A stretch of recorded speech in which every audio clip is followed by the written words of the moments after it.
बेहद स्वागत है जी सभी स्टूडेंट्स का। एक बार फिर हाजिर हैं जसमीत भाटिया जी हमारे साथ मौजूद हैं, लैंडमार्क इमिग्रेशन के चीफ। अप्रॉक्सीमेटली 700 स्टूडेंट्स कनाडा से डिपोर्ट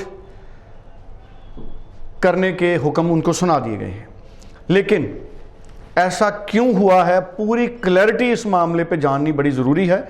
और जसमीत जी लगातार पिछले 3 साल से स्टूडेंट्स को हमेशा यही बात कहते हैं कि अपने डॉक्यूमेंट्स को ध्यान से अपनी फाइल में अटैच कीजिए और किस तरह के डॉक्यूमेंट्स को नहीं यूज़ करना वो भी जसमीत जी लगातार कहते हैं। और इस मामले में भी पूरी क्लैरिटी जसमीत जी से लेंगे। जसमीत जी आपका स्वागत है। Hello everyone. जसमीत जी, जब आप हुक्म हो गए हैं उनको डिपोर्ट करने के 700 स्टूडेंट्स के, क्या कोई उनकी अब मदद कर सकता है या आगे से स्टूडेंट्स की इन बातों का ख्याल रखें कि ऐसी स्थिति ना बने? सबसे सीरियस बात यह है कि ये यहाँ तक कैसे पहुँचे, मतलब कि इस सिचुएशन तक हम कैसे पहुँचे कि जो बच्चे 2018 एंड 19 में गए थे वो बच्चे आज डिपोर्ट हो रहे हैं when they applied for their post graduate work permit, या फिर उन्होंने अपनी पीआर के लिए फाइल लगानी थी और उनको डेपोटेशन नोटिस आए। सो इसके पीछे ये रीज़न है कि the offer letters and the GIC certificates they used were fake.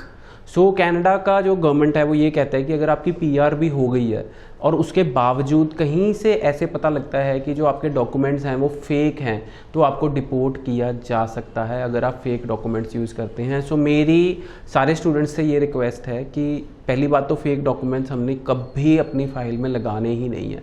Example देता हूँ, एक बच्चा मास्टर्स करके इंडिया से गया था एंड जब उसने अपनी पीआर की फ़ाइल लगाई तो उसमें मास्टर्स के साथ अपनी पीआर की फ़ाइल लगाई और मास्टर्स के अपने पॉइंट्स भी क्लेम किए, बट उसे पीआर मिलने की बजाय उसे डेपोटेशन नोटिस मिला। सो वो इसलिए मिला क्योंकि कनाडा सरकार ने कहा कि जब आपने स्टूडेंट वीज़ा लिया था उसमें आपने मास्टर्स प्रोड्यूस नहीं की और पीआर लेने के टाइम आपने मास्टर्स प्रोड्यूस की, तो बच्चे को पता ही नहीं था कि उसकी स्टूडेंट वीज़ा फाइल में उसकी मास्टर्स लगी है कि नहीं लगी है।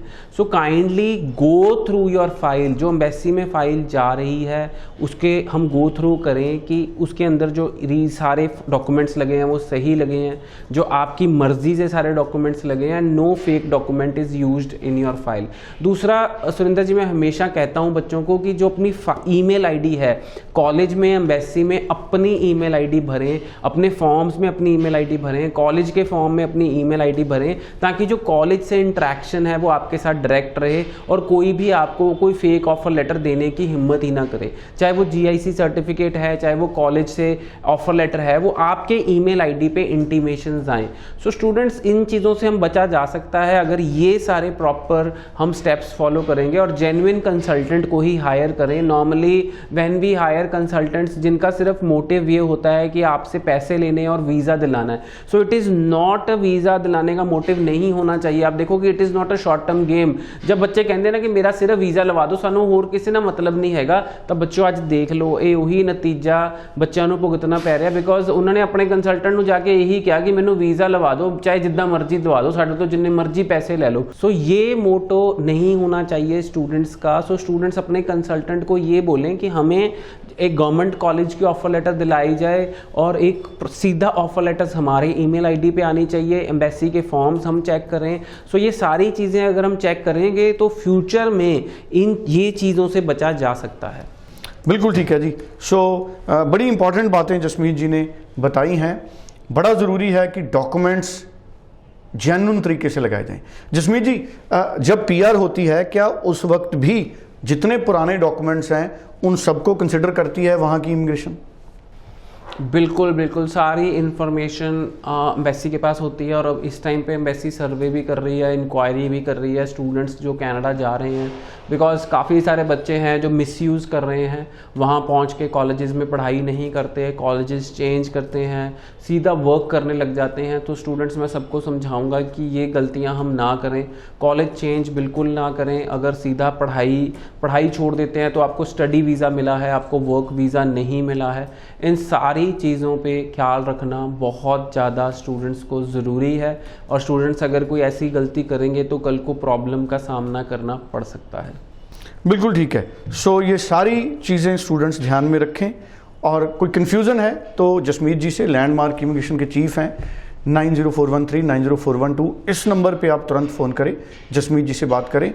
और आगे से जब भी ऑफर लेटर अप्लाई करनी है तो कोशिश करें कि उस कंसल्टेंट की ओर ज़्यादा ध्यान दें जिसकी डायरेक्ट एसोसिएशन है वहाँ के कॉलेजेस से, वहाँ की यूनिवर्सिटी से। जिसमें जी इसका कितना फ़र्क पड़ता है जब सीधी एसोसिएशन होती है कॉलेज या यूनिवर्सिटी से, डायरेक्ट एजेंट हम कह लें अगर?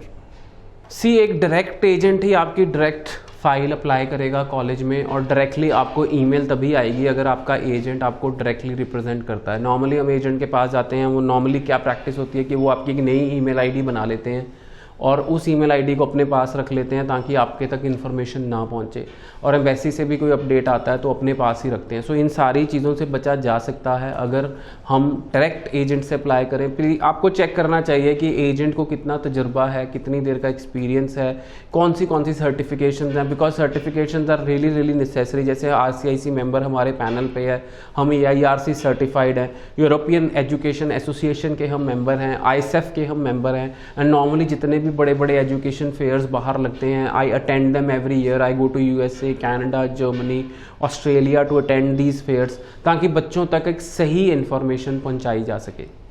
चलिए, थैंक यू सो मच। 904139 904112 इस नंबर पे फ़ोन करके आप और जानकारी हासिल करें और अप्लाई करें। Thank you so much.